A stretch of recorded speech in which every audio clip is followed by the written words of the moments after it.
Let's pray. Heavenly Father, we thank you for this day. We thank you for waking us up this morning. Thank you for our community, Heavenly Father. Thank you for our families, Heavenly Father. We thank you for the opportunity to serve. We ask that you guide us throughout this meeting, that is all of you and none of us. We ask all these things in Christ's name. Amen. Amen. Right. Any additions or changes to the agenda? If not, I'll entertain a motion to approve the agenda. I move that we remove item 3 from this agenda, Item 3, the Coastal Phoenix and Gordon Armstrong meetings. okay. And the reason being? I think we can have those meetings after this meeting, after item 4. Oh, and you're 5. saying it should be a part of this agenda? That's correct. Okay. That makes sense to me. Commissioners, you all okay with that? Yes. Ms. Hayes? Yes, sir. Okay. Can I get a second to remove item 3 off of the current agenda? Second. We have a first and a second to approve the agenda with the exception of removing item 3. All in favor? Say aye. Aye. Ms. Hayes? Aye. All right. And so we'll come back to that after this meeting, Mr. Baston. Okay. All right. The minutes. 1C for work session, executive session. Any changes, corrections?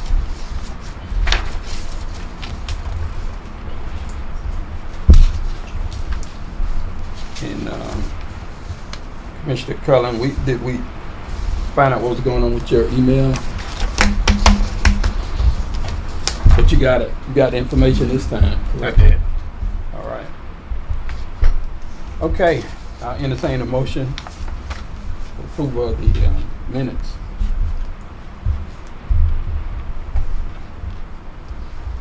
Anybody want to offer a motion? Okay. I'm out on this one. You have to tell me what to say. Just I motion to accept. Yeah, just make a motion to approve the minutes as presented. Yeah, I make a motion to approve the minutes as presented. Okay. Ms. Hayes, are you open to seconding that since you were here? Second. We have a first and a second to approve the minutes as presented. All in favor say aye. Aye. Aye. Nays have the same opportunity. It passes. Aye. Thank you. Item 2, new business, resident council. Ms. Hosley, you're up. I like the entrance coming in from the hall. Oh, Can we- yeah. You want some theme music next time? No. I was waiting on the phone call, I'm sorry. Good evening, everyone. My name is Maisha Hosted, and I'm currently the president of the Resident Council. Our resident engagement is steadily increasing, and we're beginning to see new faces become involved. We would like to encourage our residents to participate. Communication between residents and staff, it has improved, and it's created stronger connections. Our food pantry is slated to reopen on October the 16th. Currently, we have 28 submissions for the renaming of our food pantry, and the winner will be announced at the October work session. The Resident Council, we have set the dates for October, and on 10/7, we will be having Spooky Science. On 10/16, we'll have our second annual breast cancer awareness event. On 10/23, we will have our resident empowerment at 11, and then our board meeting at 5:30 that evening. And on 10:30, we will have our family night trunk or treat. The Resident Council would like to thank everyone for their participation and continued support. Are there any questions? Yes, ma'am. Can you give me those dates again? Yes, ma'am. 10/7, Spooky Science. 10/16, the second annual breast cancer awareness event. 10/23, resident empowerment at 11. Resident Council board meeting at 5:30. And then 10:30 is the family night trunk or treat. I'll have your flyer and Are we, is the city still doing the, They canceled it this year because they had too many events, like the ball game, the fair, and they felt they was what is it, nights out? What do they call it? No, not that. This That's is right. trunk or treat that they did last year with downtown DDA. But the nights, they have a date for community night out. Right, that's what I was talking Community about. night. This, It's gonna be at Mayor Ross? yes. Okay, all right. I liked it when it was over here, actually. Okay. All right. Any questions? Ms. Hayes, any questions? Ms. Host? How's the No, food sir. food pantry planning coming? it's coming along great. Jaws Post and residents, they have volunteered to actually come in and help clean out the pantry. So we have one room is completely done, cleaned out, and working on the second. And resident council and BHA staff is working together well on that. Everybody's Jaws Post and Ross and residents. everybody's doing good. Yes, sir. Great.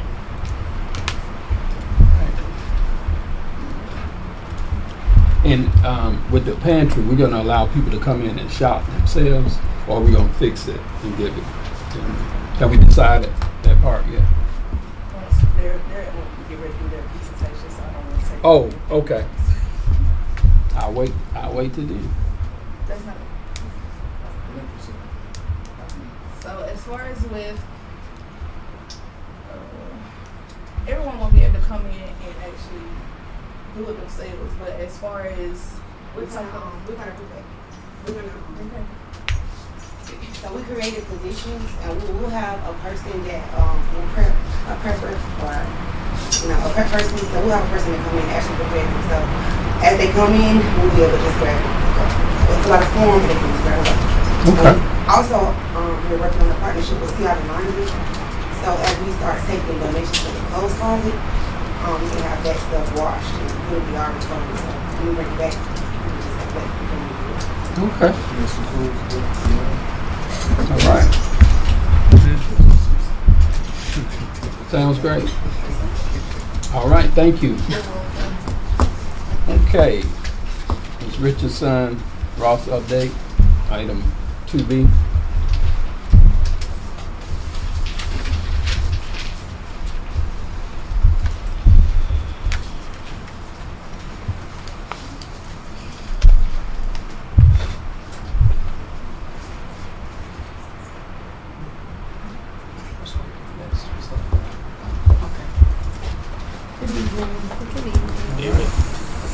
Ms. Hayes, can you see the screen?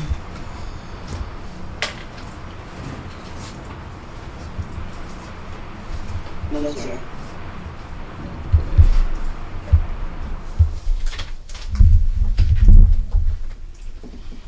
Can you see it now? Yes. All right.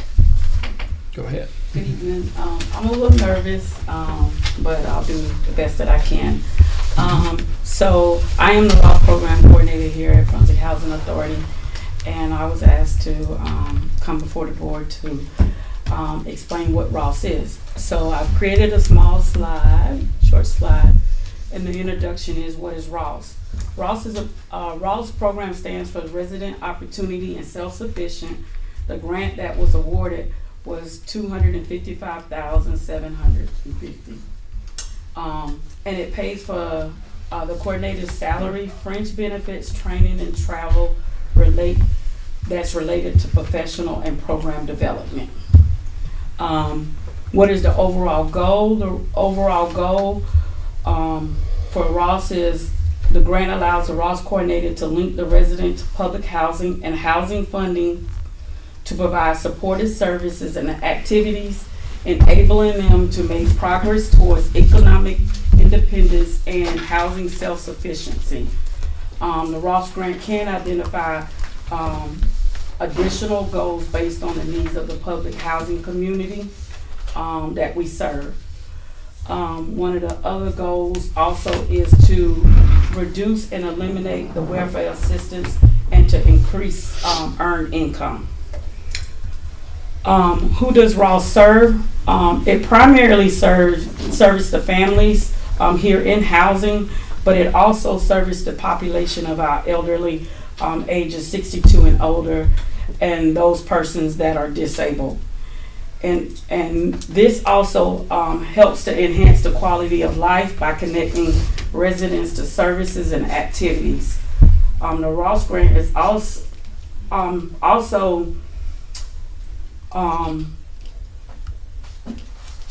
try to avoid costly forms of expenses,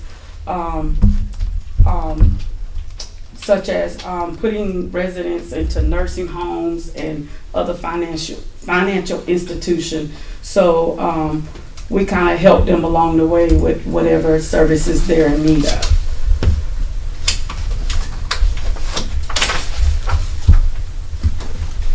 Did you flip the switch on the side by accident? Yeah, I just No, it's on. Currently, right now, the services that are being provided, currently Ross has 42 of 50 participants as of September the 19th of 2025. I have a max caseload of 50 residents that the Ross Grant is allowed to service. In that, 12 of the 42 participants are seniors or disabled residents that have been identified, whether through site managers or just walking the communities, through family members or other BHA staff.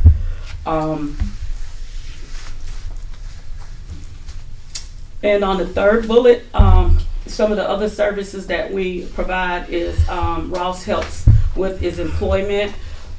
We've made a partnership with the Goodwill, so we do send our residents, whether they're coming in from Jobs Plus or they're coming in and they're looking for employment. So Goodwill has been one of the partners that we've used. I've reached out to local food banks and churches and organizations that have help with food giveaways. We've done healthcare referrals. Something such as Medicaid, Medicare Monday. We brought in someone to come in to allow the residents that are currently on Medicaid and Medicaid understand their benefits, so that they'll have a better understanding of that and what's inside their benefits and any upcoming changes. I've also coordinated with Operation Bedspread, and I think Housing May or someone within Housing may have had that contact. But I've been able to help quite a few residents that don't have beds get beds through Operation Bedspread. I've also helped with the distribution of passing out the emergency supplies and equipments, and we have some other emergency supplies and equipment that's coming up. So those are just some of the services that the Ross program that I do currently do, but there are many other needs that I do fulfill within the community, and I don't know those needs until I'm walking the community and talking with them. So everyone's self-sufficiency, the goal is to make the residents self-sufficient, but I look at self-sufficiency, even though there's a guideline, but everyone's self-sufficiency is different. So I try to tailor it towards that individual to help them get on track. Bradley, could you go to actually slide 4? No, not that one. Next one. Yes. On slide 4, I have a resident here. Just to briefly highlight some of the things that I have done with some of the residents. And I received this email message from a resident that had went through Jobs Plus as well as Ross. And this is her quote. She said, "I wanted to share my positive experience with Ross and Jobs Plus. They have helped me accomplish so much in a short period of time.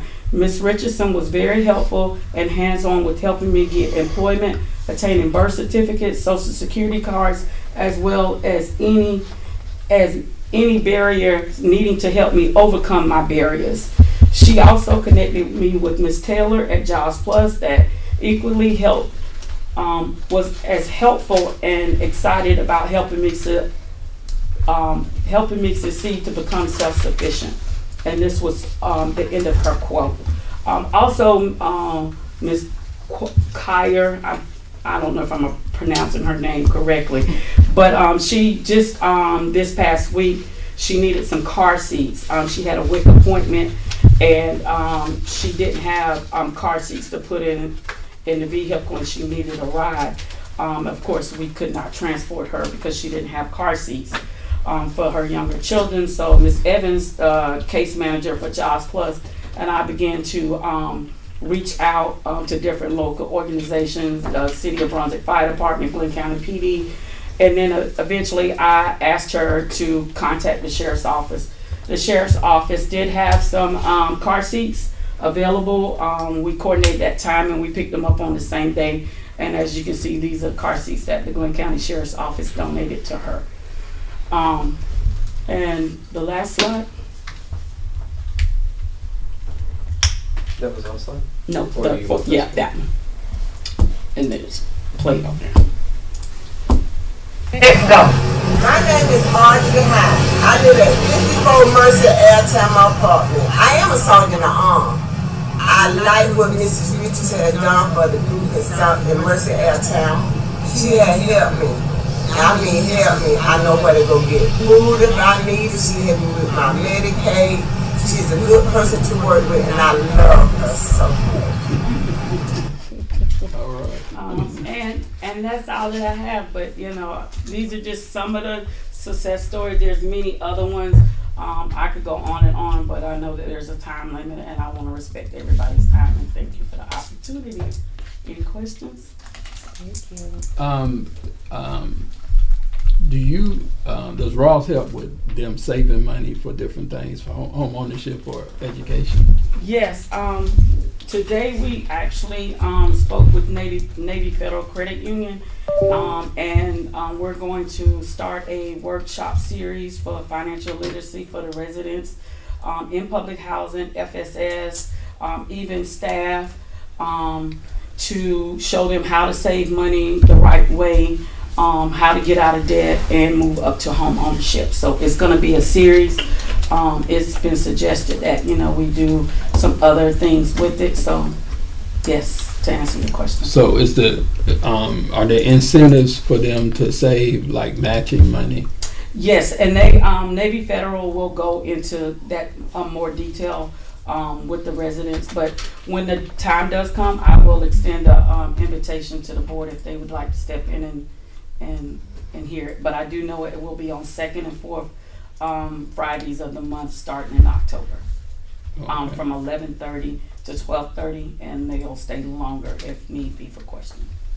Okay, no, I guess what I was trying to see is, in the past, I thought Ross or somebody, it might have been FSS match. FSS has an escrow that they Right.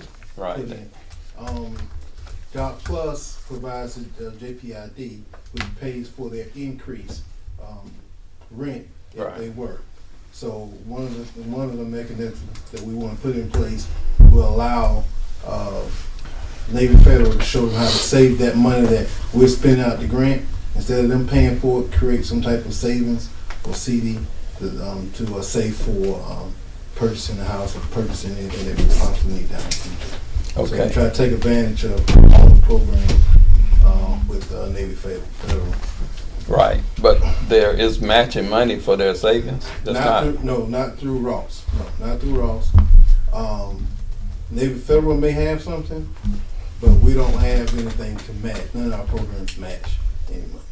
Okay, and they don't do that anymore then? Mhm. Okay. At one time, they had a matching program, because I helped a couple people with qualifying for home ownership, and I know they could get up to like $7,000 in savings. All right, sounds good. Thank you, Ms. Richardson. Did a great job. Thank you. All right. Lease agreement changes. Who is that? These are the changes that have been, that were provided last board meeting. We were just waiting for an approval. That's with the lease changes and the ACOP. Can we point out what the changes were? In the last board meeting, it was requested that we put into the lease that the tenant can request a hearing for based on our decisions, like if they receive a 14-day notice. So I don't know if it's highlighted in your package, but the darker parts of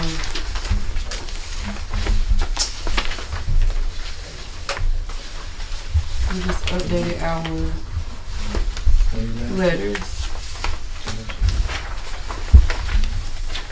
Keep going, I think. It's good. It's good. Yes. Yes. It looks like this. So you're looking at the ACOP right now, but if you keep going, the parts that were highlighted, the darker areas. That's the beginning right there. Yes.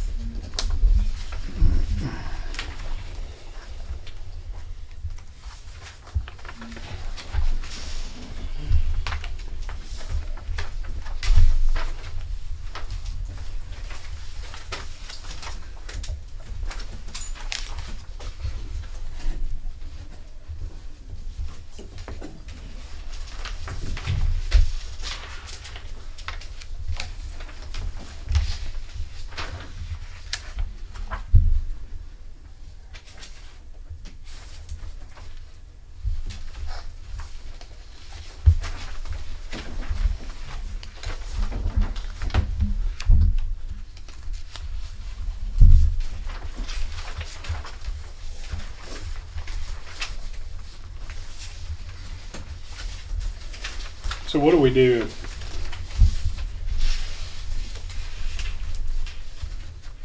if we send somebody a 14-day notice, then they have 5 days to request a hearing? We place the notices on their doors. Okay. So then they have 5 days to request a hearing. And then they have 3 days,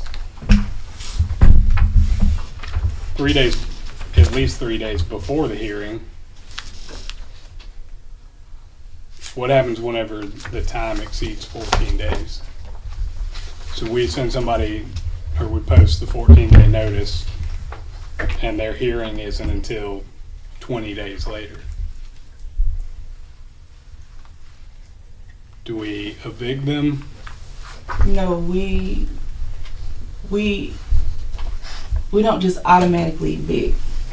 We take it to the court. Our procedures has always been they get the notice, they come in and they speak with us. If we can't come to an agreement, then we move forward with going to court. So then we allow the judge to make the decision if they would be evicted or not. I guess what I'm asking is, there's going to be, if we give them 14 days, there's going to be many times, because they have at least 8 days to respond and provide their documents. There's going to be a lot of times where that 14 days expires before their hearing. Does that make sense? And what do we do if that is the case? Typically, the warrant is not filed until after we've had an opportunity to try to mediate and resolve the case. And then once that occurs, rather that's 14 days, 20 days, 28 days, because a lot of times we can't have that hearing for them within 2 or 3 weeks. It may be the next month. And so until that time, the 14 days just kind of held in advance.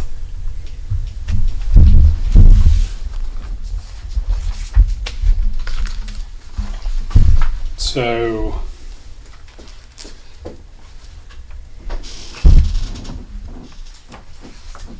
if we provide the 14-day notice and which serves as our demand for immediate possession, we would need to re-demand immediate possession after the hearing. Is that right? How's your landlord-tenant law? Not super. No. It would still remain in effect, and it wouldn't be enforceable until we file a warrant to have the case brought before a judge in magistrate court. Right, but you have to demand possession before you file in court, right? You have to terminate.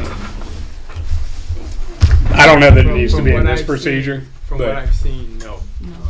Typically, the warrant is requesting through the court possession, and they're the only ones that can give us possession.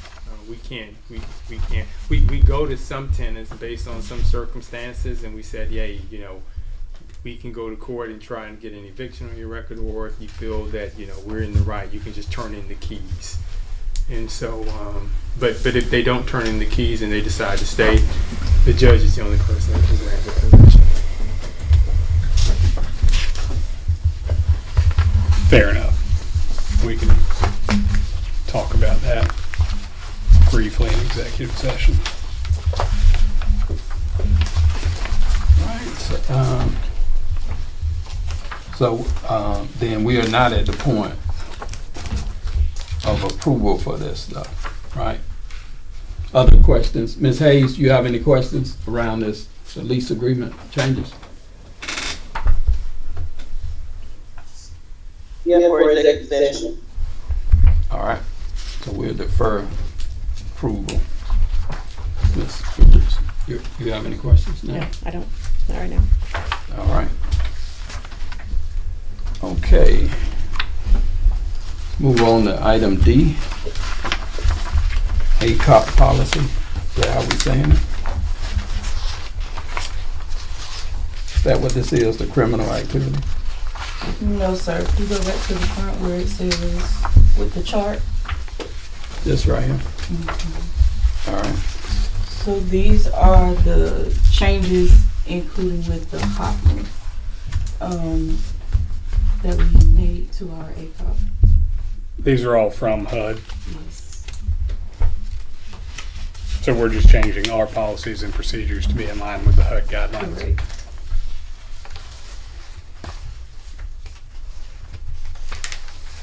Since they removed seek work from childcare, do we have anything in place that assists the residents while they are seeking work? Since they don't have that anymore as a part of the regulation, do we have any way that we help them when they're seeking work? I mean, you do have some people that Yeah, legit, that was something that really couldn't police. They say looking for work and we paying and this. you what can't they don't. find out they're really doing it. This makes the whole process a lot cleaner. Yeah. So we know that they need childcare once they get the job. They can, every 2 weeks they ask them, I'm looking for work, can you watch my child? We paying for it. So it just makes it a lot smoother and more consistent for all the programs they pay for.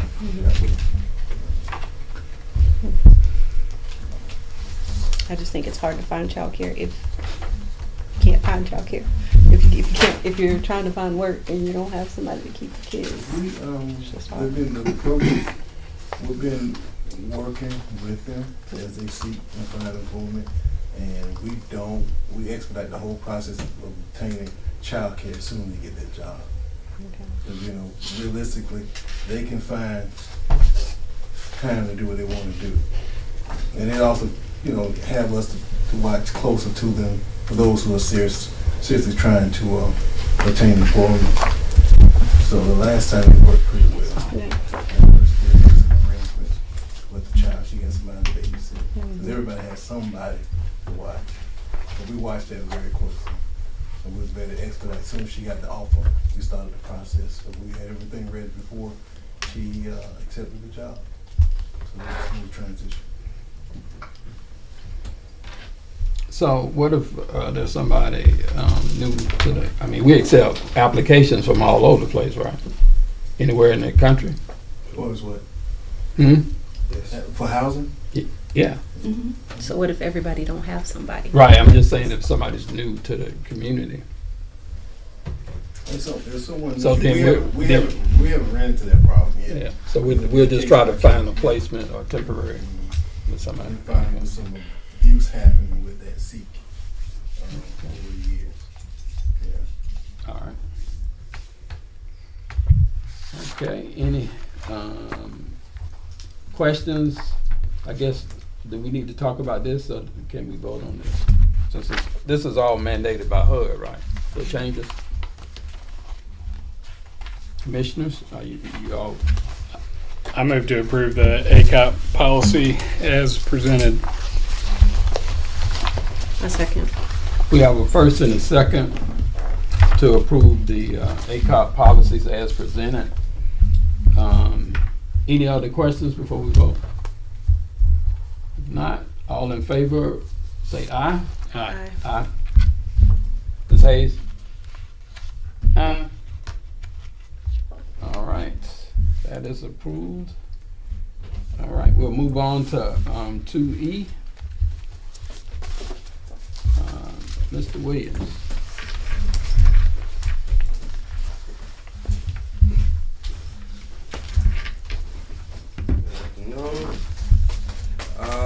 I provided 2 reports on work order summaries here. I know I was asked to bring forward all of, all of the work orders that were open past 90 days. And also I got there's one report where how you can decipher the difference between the two, which it should be in order. It should be about 8 pages and then 2 pages. But at the bottom it says page 1 of 9.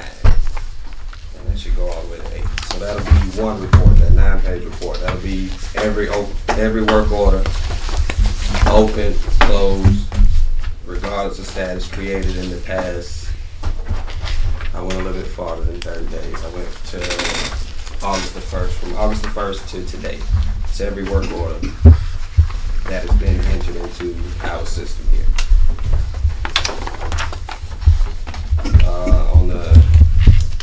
When you look at it, the far left-hand corner is the work order number. So this is how you can, well, it'd be great if you guys gave me 10 work orders to give you a report on. Any random 10 from anywhere on there. And I'll bring you back at the next meeting.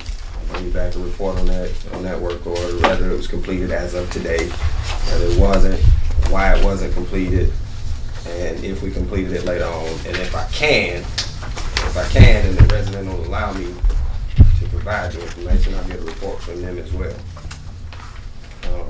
about the said work order. So that's that one step right there. On here it says we are averaging, per this report, we're averaging 9 days. 9 days to complete a work order. There's a grand total of 293 work orders there from August the 1st to now. 293 work orders. We're averaging 9 days of work order. Some of those are still open.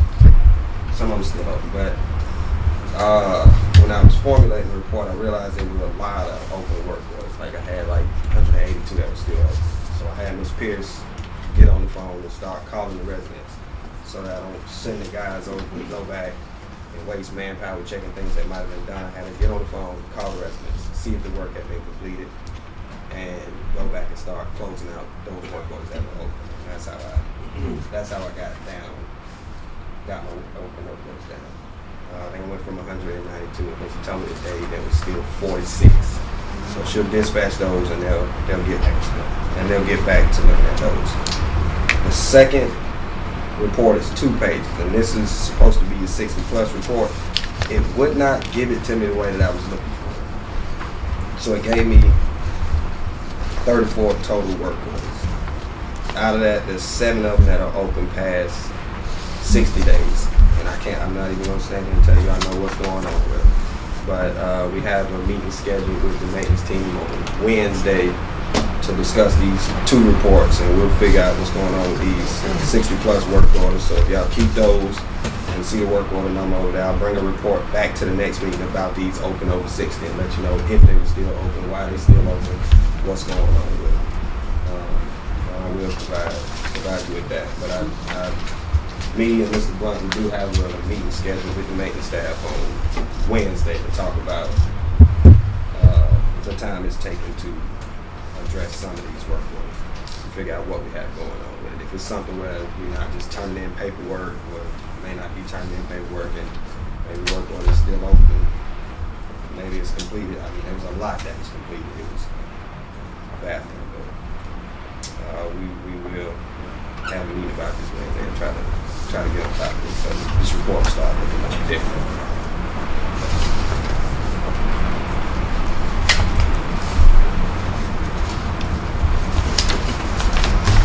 Commissioners, questions? Mr. Williams.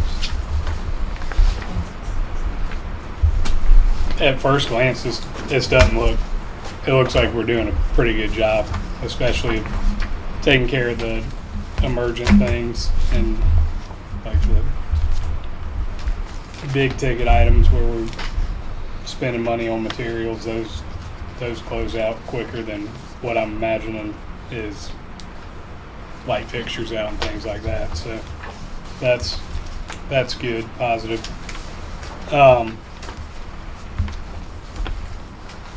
Abated date versus closed date. Abatement is what we put in for emergency.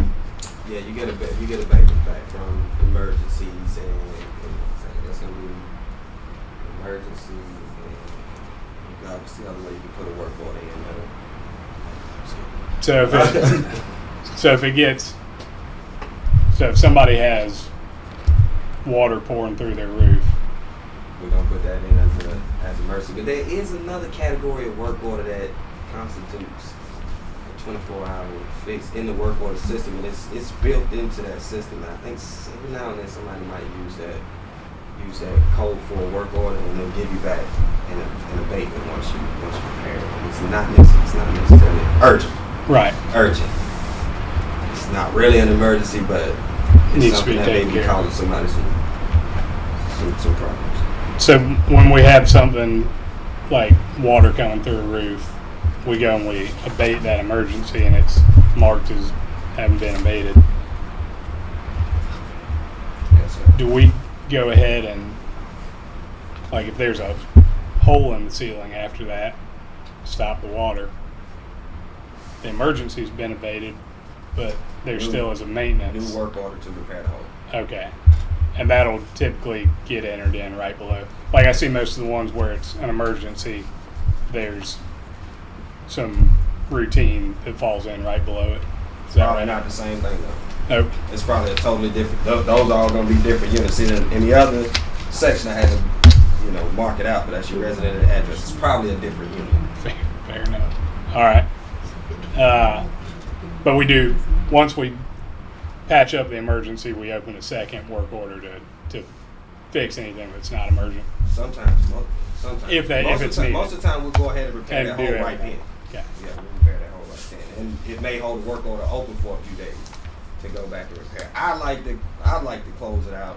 When I got the emergency abated, I close it out, then I'll leave a note on the work order from Ms. Field. Hey, open a new work order for this item. And that way you get that emergency closed out in the 24 hours that you have to do so. Got it.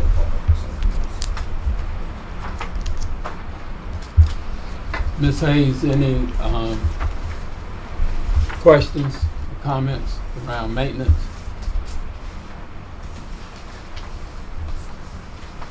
No, sir, I don't have that paperwork that you guys have.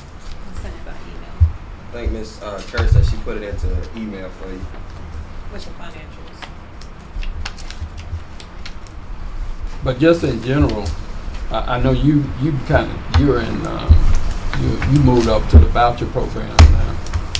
But are there any concerns that we need to consider now? I mean, I still have residents that reach out and they say the same thing. It takes too long for them to come and address the work order, and then make sure they go through the proper channels of recording it and making sure that they're doing the steps. And so after they've done the steps and I'm sure that they did the steps, then I'll tell them, you know, what protocols to take. But the main thing is a lot of people don't know what's considered an emergency and what's not. And so, like right now, there's one lady saying that she has a leak on her bathroom, in the bathroom on the floor, and it's causing her water bill to go up. And so she was told that somebody was going to come, and she called the 1-800 number a couple of times. She called the office right in here, and still no one came. If you don't mind, email me the unit. I will. All right. So is there an after hours number? Yes. Okay. And do we have somebody on call, or is it you on call? Every day. We got somebody every day. Okay. Every day. And if your tenant's not sure about what's an emergency, and I'm almost 90% certain it's in the lease agreement. So it's laid out in the lease agreement. They can refer to that. Okay. All right. Any other questions for Mr. Williams? No. So if anybody prior to next meeting, anybody just give me 10 of these numbers off the side. Now it's gonna help me out because I need the QC to work on this anyway. So whatever 10 y'all give me, those will serve as my QC for this month, and I'll give you a report back on whether they open, close, and if I can get feedback from tenant, I'll give you that too. Other than emergency or urgent, so emergency, urgent, and then routine and move out. Do we triage the calls at all? Like, or do we do it just in? Yes, we do. So, and the way we triage it. So, routine. That's every work order that's not emergency. Light bulbs. Refrigerators, because they are not considered emergencies. Yeah. Take my fridge away. They are not. So when a call comes in, and if the work order is an emergency work order, it is dispatched via cellular device to all of the techs for anybody who's available to go and abate that emergency. Routine work orders, we divide them amongst the guys who are working in the amps, 2 per amp, so we give them those work orders. And you're supposed to have 7 days to complete that work order. And that's my conversation with these guys later on this week, is that part of the policy. You're supposed to have 7 days to take care of these other work orders. I know it get hard sometimes, but we want to get somewhere down there, right? So we averaging 9 days at this point. So it's not too far off, but I think we could. I think we can do it even with the guys that we have now. I think we can do it. We can't get it at 7 days, right? But that's the only thing about triage there. So we'll take emergencies and we'll look at those as taking precedence over anything. And then as you go down the list, I would put your refrigerators up in the top, light bulbs down in the bottom. So y'all don't just do it. The light bulb called before the fridge. Y'all okay? Good.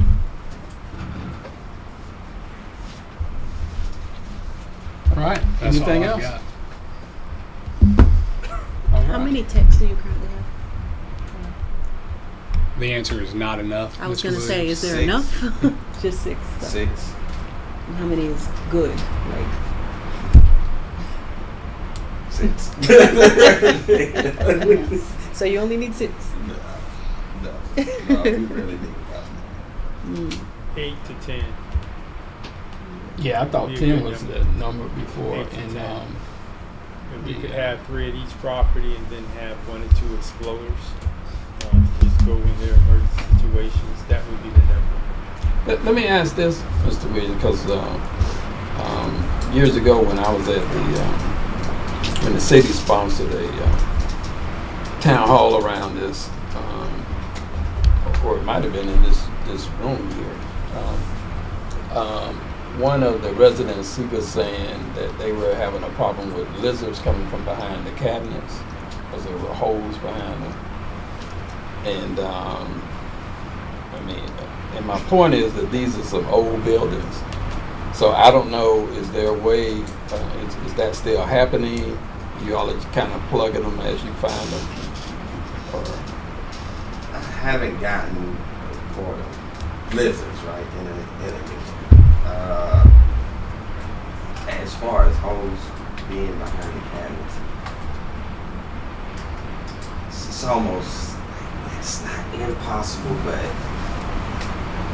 when you think about it, you probably don't have some holes behind the cabinets. When you have electrical coming through, or you have plumbing coming through, I mean, you always find them back there. That's not the reason that you have lizards inside. You have holes outside that let lizards inside.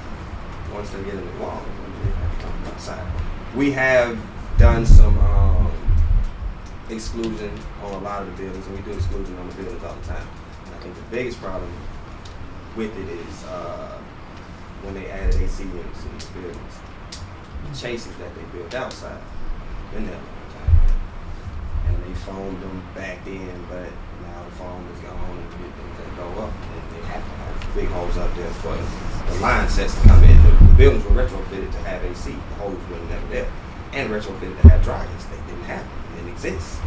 So they had to put all that stuff in. So we find that we have to take the chases off a lot of the times and do exclusions there. Not only for lizards, but for rodents and things like that. That's where you get most of them from.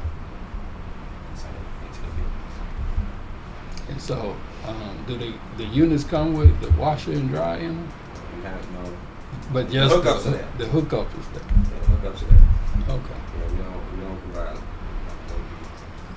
Like you're talking about workload. If you had the service washers and dryers too, yeah. You trouble. I have a question. Pest control. What's the update? Pest control. I try. Who handles pest control?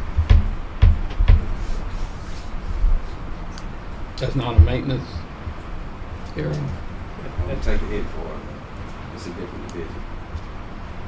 I think the question. What is she asking about? Who handles it, I guess? Yeah, what's the question? I'll try to answer. No, it's pretty much for Mr. Basin. We were told a couple months ago that he was going to put our RFP out for a new pest control vendor. I'm just asking what's the update on that while we're talking about it.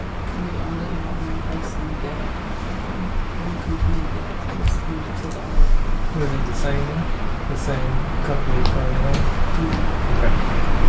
Okay. The RFP went out